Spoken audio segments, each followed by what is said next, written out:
Hi, friends. Welcome back.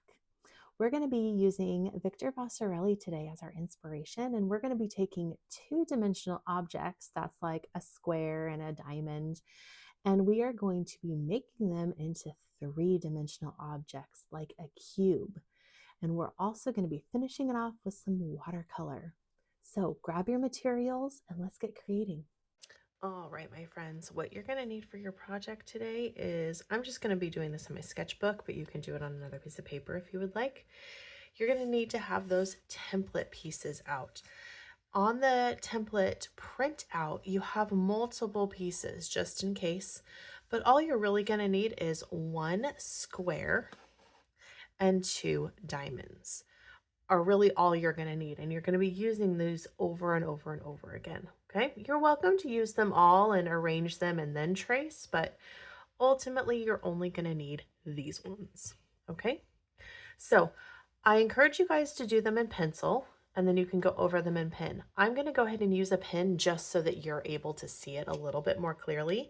And I know that this pen won't run when I use the watercolor. This is a pen that won't, it's permanent really quickly and dries really fast. So the first thing we want to do whenever we're starting our design here is to start with your square, but we're not going to put it on our page as a square. We're going to turn it to be a diamond. Okay, so just hold it in the middle with your pencil nice and straight all the way up. If you angle it, it will push on the side of your paper. So if you have it straight up, that helps you find that angle. All right. Now, for every square you create, you must put on two diamonds. Okay, so let me show you how this works. You'll pick two sides that are touching each other and the diamonds that touch each other. Okay, so the diamonds kind of create a V shape, and as long as it's on a corner, it will work. So you could put them on any four corner. Okay, so you know you can't put them like this. This will not work. Okay, the diamonds have to be touching each other. Okay, and then you simply trace one diamond and then you trace the other diamond. Okay, and just like that, you have created a three-dimensional box. Okay, it is a cube. It looks three-dimensional. Okay, and now here's where we get to have some fun. Now you get to create more more boxes. Okay, so there's a couple different ways you can do that. You can create them like this. You can move this diamond shape around your box. You could create them side by side like this and do another box here. Okay. You can just have fun with the shape patterns. Okay. I encourage you not to put your squares next to each other, but attach your square to diamonds. Okay. So maybe if I did one right here, I will show you. And this is where, if you're using pencil, you can start creating and then maybe you adjust it as you go. Okay, so I just put a square right here. Notice it's not in the diamond shape that it was before. Now it's in this shape. And so I'm going to now take my diamonds and attach them to a corner. Okay, it does not have to be the same direction as you did the last one. It can be a new side. Okay, and you're just going to make a collection of angles. Now what I want you to see here is I could put a square here, but once again, I have two squares that are going the same way in the same area, so I don't necessarily want that. However, I could create another diamond set here, okay? So I'm gonna try to fill up my page in any way that I can, making sure that diamonds can touch each other, but squares cannot share faces. Okay, and now you'll see this one's actually going to be kind of cool because this one is going to go off my page. Okay, so you can create that look if you want, totally fine. All right, so I have a square here, so I can't put it there, but I could put it here. Okay, you can always lay them out first and decide what you want to do. Do you see how I can just lay that out and say, oh, well, that's an interesting place to put it. Why don't I put it there? Okay, so I move a few things aside and I trace my square. Notice how I'm trying to keep it nice and strong on there as I trace it out. Going up all the sides. Obviously, I don't have to trace over the side that's touching the other shape because I've already done that one. And just going around. That one was an easy one. All right. I also see I have another shape here. Could I put a square there? Absolutely, because it's not sharing a side of this one. So it's not sharing a side, but it is sharing a corner, and that's okay. And now I need to decide, do I want it to go here? Do I want it to go, that's pretty much my only option, right? Yep, that's pretty much my only option. That's my only corner that I can access. So it's going to go right here.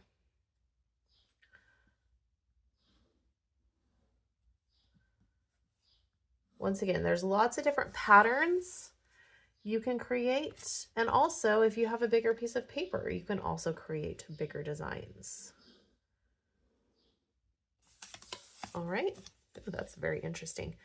I kind of want to try to balance it out. So maybe I'll do the same sort of shape over here. So it was this. I'm trying to recreate this over here. And then this one will come off the page. And then my box will be here. I can lay it there before I map it out and see if I like that. Okay, I could also do a square there. Do this.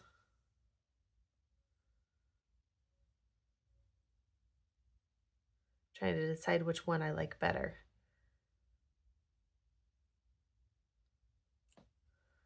Let's go back the other way again. See, it's okay to kind of take a minute and look at it and decide which you like better. I think I'll just go with this one. Oops. So, gonna draw that one in. Oops, I got a little wonky on that side.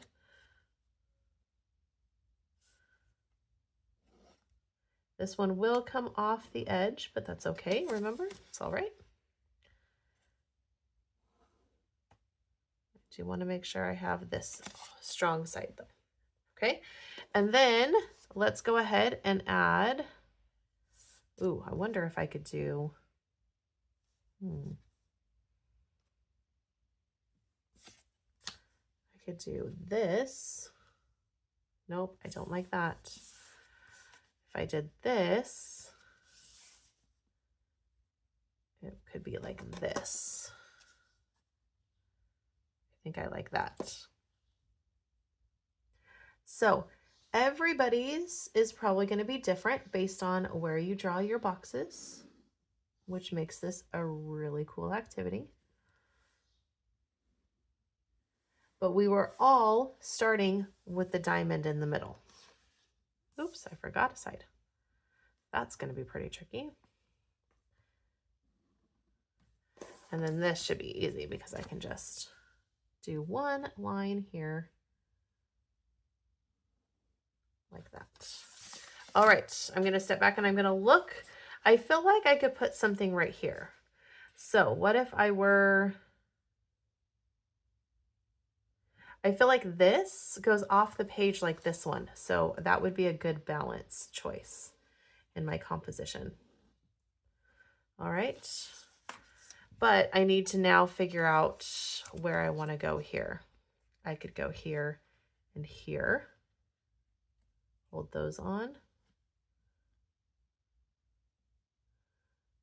It's hard to hold them on when you're on the edge of the page. There. So that just goes off the side here. It goes off the side here. This one goes off the page over here, and this one goes off the page over here. So, and these both end here. So I'm kind of balanced in my patterns here. Okay.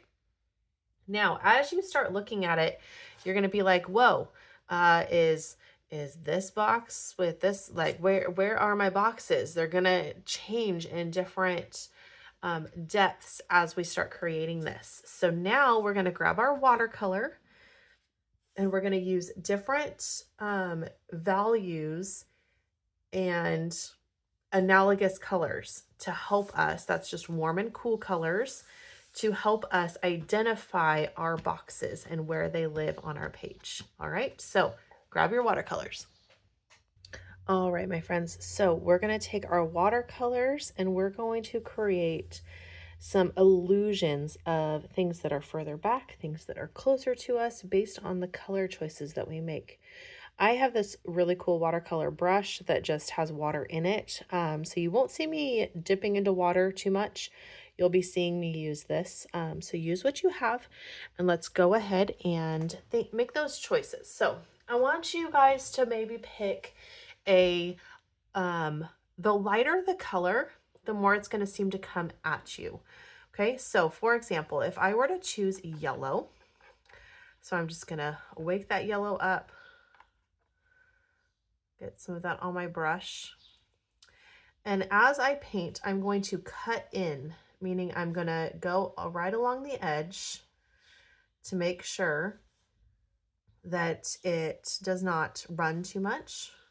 Okay. I want to use maybe less water than I normally would with watercolor. That's what's interesting about painting in this manner. Okay. So this is going to seem like it's going to be nice and close to us. These are the two sides of this same figure. I want to choose colors that are along the same color wheel side. Okay, so for example, if I just chose yellow, I might go ahead and choose orange to be my next side. Okay, because it's right next to it. Okay, and so I'm going to cut in. If you need to take a moment to let that color, that yellow, dry, you can, so that it doesn't bleed. We don't want our colors bleeding too much from side to side because we're trying to make nice, strong figures here. All right, so in the same way, I'm going to keep going down my line here and I'm going to grab red. And red could be my next color. Okay. So it's showing us, cutting that in, being careful when you get to that dark color, because that's when things can start getting a little tricky. Cutting in, being nice and gentle. I like to spread out my paint to make sure it dries evenly. Okay, and there is our first figure. Now, what I want to show you that can be really, really cool is make sure that the colors that you have here are not going to touch any other of the same color. For example, this one can't be orange. Okay, this one can't be yellow.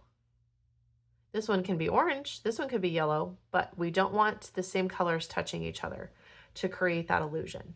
Okay, so I'm going to think about also the boxes that are touching this one. I want to try to maybe go with different color schemes. Okay, so I might say, oh, well, this box over here could actually be the same color scheme as this one. Okay, but maybe let's go ahead and jump up to this one.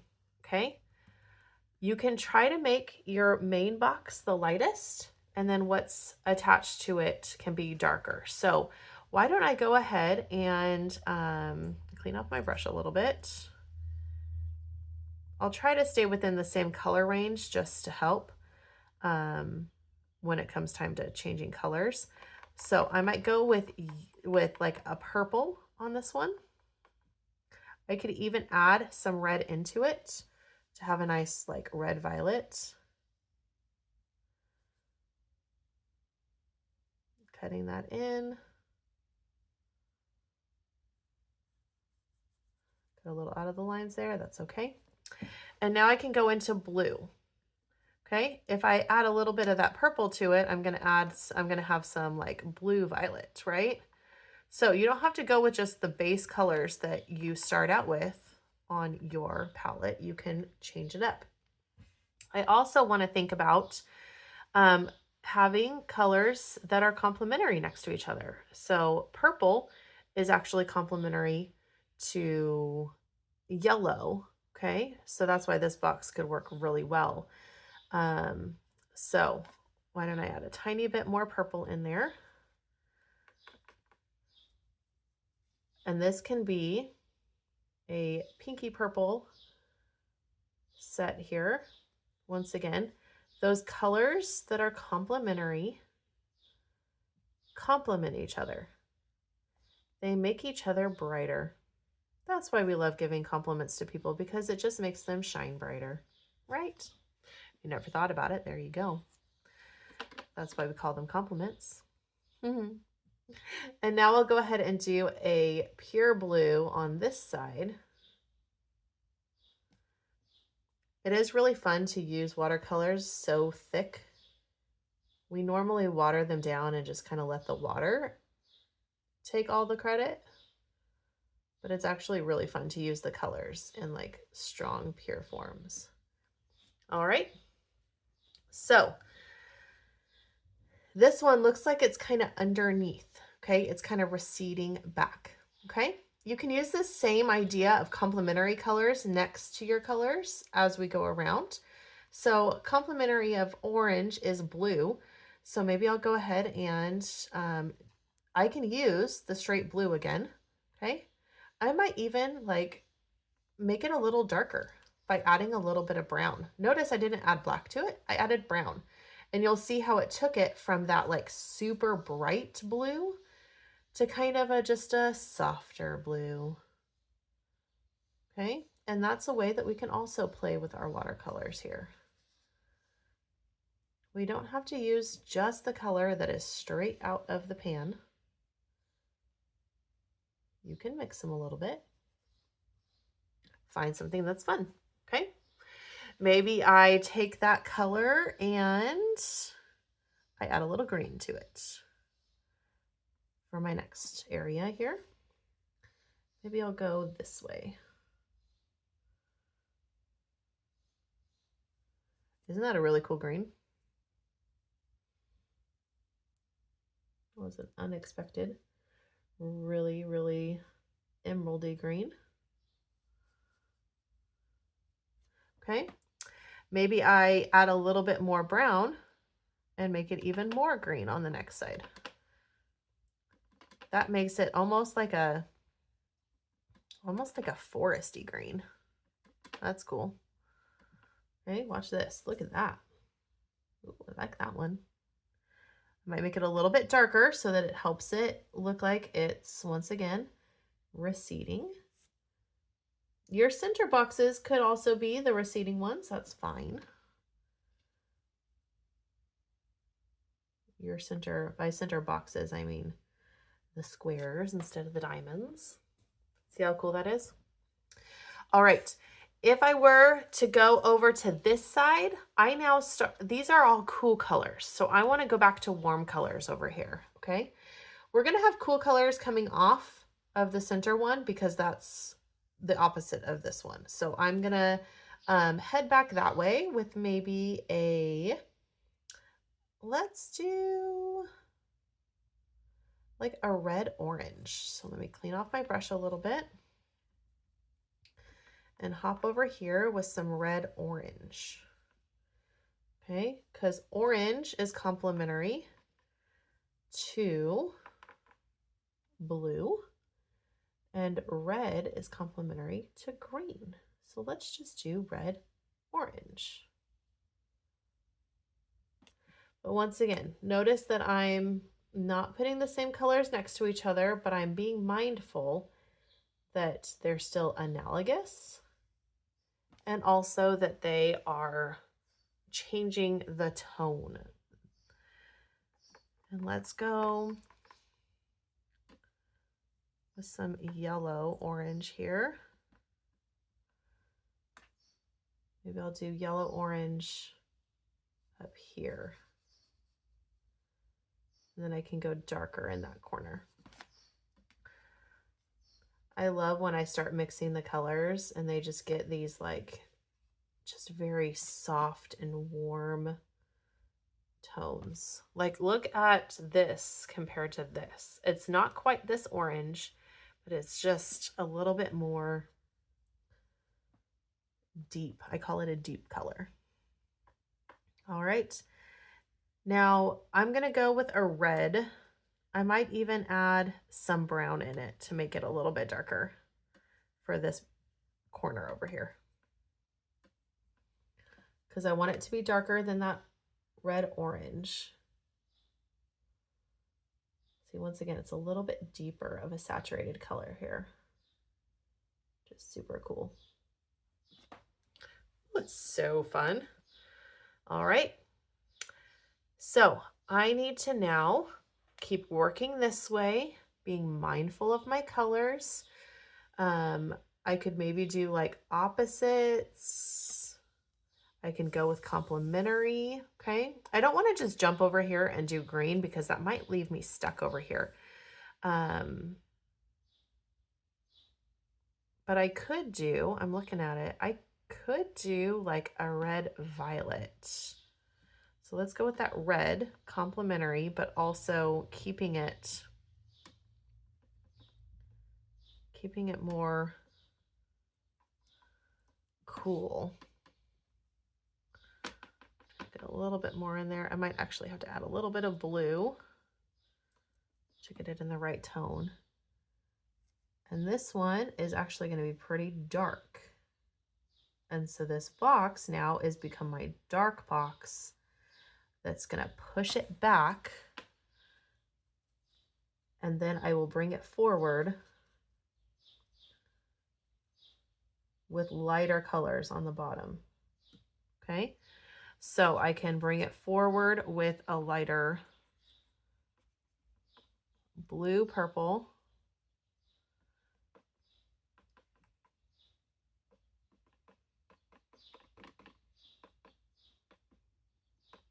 Still pretty dark. I can, remember, if you want to go lighter, just add more water. You don't have white, okay, so you have to be mindful of that. I'll kind of try to spread this out quite a bit. I might have to let it dry some because I have a lot of water on there. Okay, but that's okay.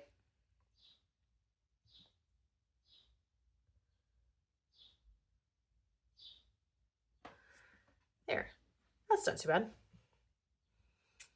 All right, an opposite, once again, of yellow is purple.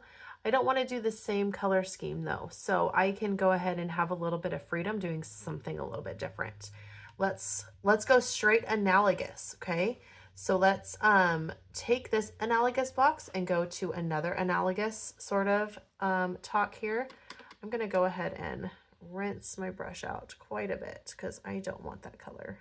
You guys can see I use all different areas on here to get things clean. All right, I'm gonna jump to yellow, green,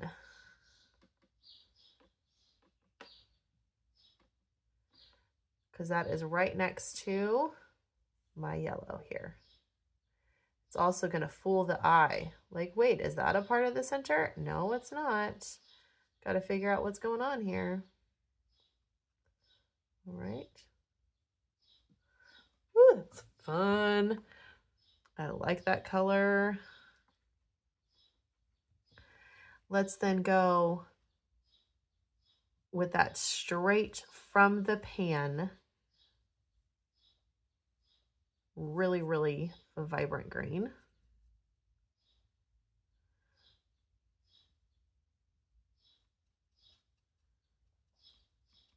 And then I can start making it a little darker.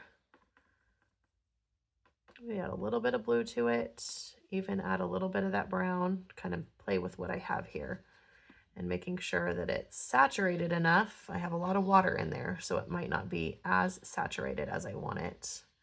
You guys will notice I just totally mixed that on my paper, didn't I?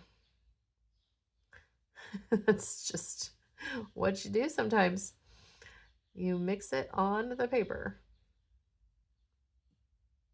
All right.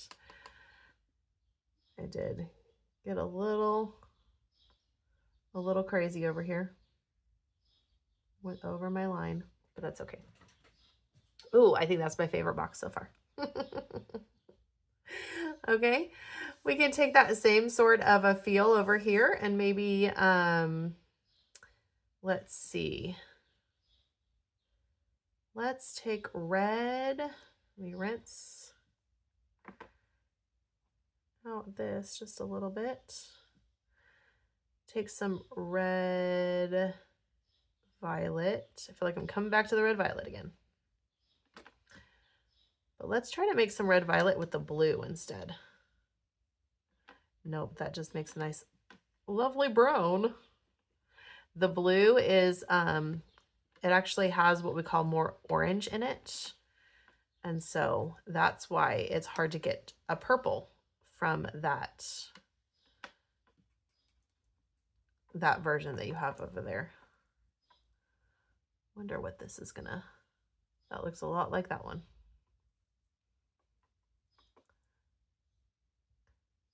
My purple is just so saturated with other colors over here. I know there's 2 purple in there somewhere. We'll do what we can. That works. We'll get there. Cutting it in.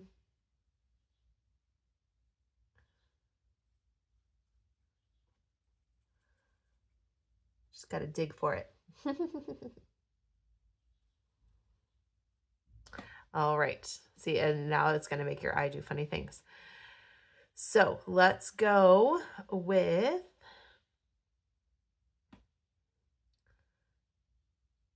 maybe a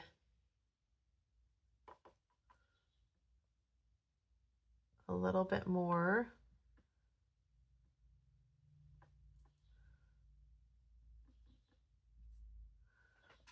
I don't know if that's quite different enough. There, that might be just enough. Just enough of a difference to show that variety there.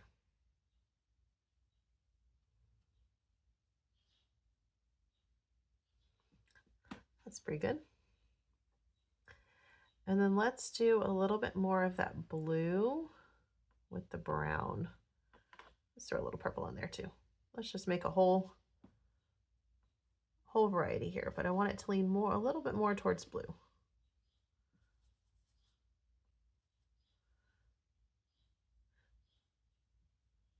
I really like working with analogous colors because they're just a soft, subtle transition, but have so much depth to them all at the same time. So you can get the best analogous colors when you don't rinse out your brush and you use what's already on there. You guys have noticed that for this box and this box, I did not rinse out my brush. And look how beautiful those colors are. All right. We have some that are like the pure different colors, but some that are a little bit different. I think we're going to go back to green on this one to go, to push it back to complementary. I think that would balance it pretty well. I have greens over here, greens over here. So let's go back to the green and we'll go maybe with a lighter green again. Woo, and then you just have a really crazy color that you end up with. That one works. I like that. It's a nice, very lime green right there. All right. maybe, can you guys see me mixing? We just never know what color Mrs. Lutz is going to end up with on her brush. I just kind of grab a little bit of everything.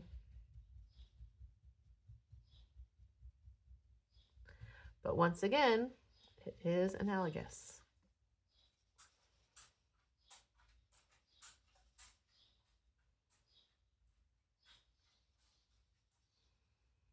All right, and then let's grab some more blue.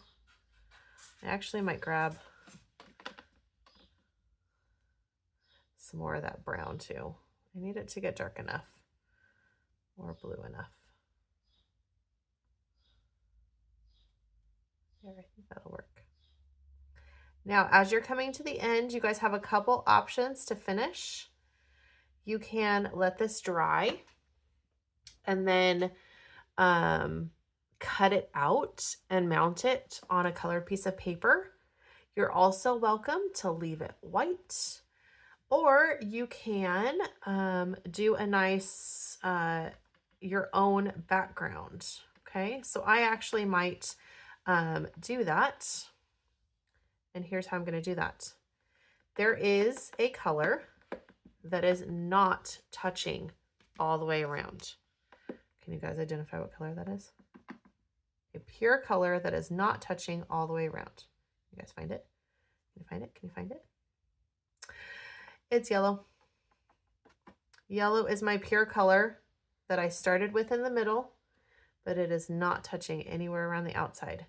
So if you have that same situation, you can go ahead and, I'm trying to get that yellow back. Right now I do not have yellow. So I'm gonna need to grab a paper towel, clean off my brush, and also clean out my pan. It won't be perfect, but it will be close. All right. And then only using what's in my pan. Okay. I can start on one side and work my way around. It's okay. Right now it looks a little bit green, but you know what? That's okay. And I am going to use more water because I'm just going to do a nice light kind of wash of yellow. And just kind of let that be. So once again, you're welcome to use, you're welcome to cut it out and put it on construction paper or colored paper, however you like. That's a great option. Because mine goes off the page in so many spots, I think that this is a great option. See, even though I did kind of a yellow up here, it's still different enough to where it's not touching.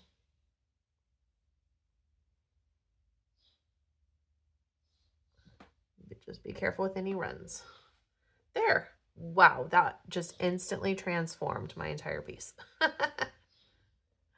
All right, kind of harmonized it all at the end. All right, so also once it's dry, you're welcome to take a Sharpie or a black marker and go over those lines a little bit more. Remember, you need to make sure that they are dry, that they are no longer wet. And you can go over your lines to make them stand out even more. You're welcome to grab that ruler and use the ruler. You'll notice that I am just freehanding it, giving it a little bit extra of a one-of-a-kind look here. I do see some wet spots, so I'm going to be mindful of those before I continue and maybe come back to some spots, take a break, come back and finish this in a little bit once it's completely dry. And just working my way through Getting all of those lines. You'll notice how it stands out more once you go back over the lines, especially if you used pencil, okay? If you use pencil, this is really going to allow it to jump out and really create that optical illusion, okay? So once it's dry, try tracing out those spots with a Sharpie, or you can use a black marker once it's dry. Black marker will work just fine because it's going to be dry, okay? And then you have your optical illusion inspired by Victor Vasarely. How cool is that? I hope you guys have fun with this one.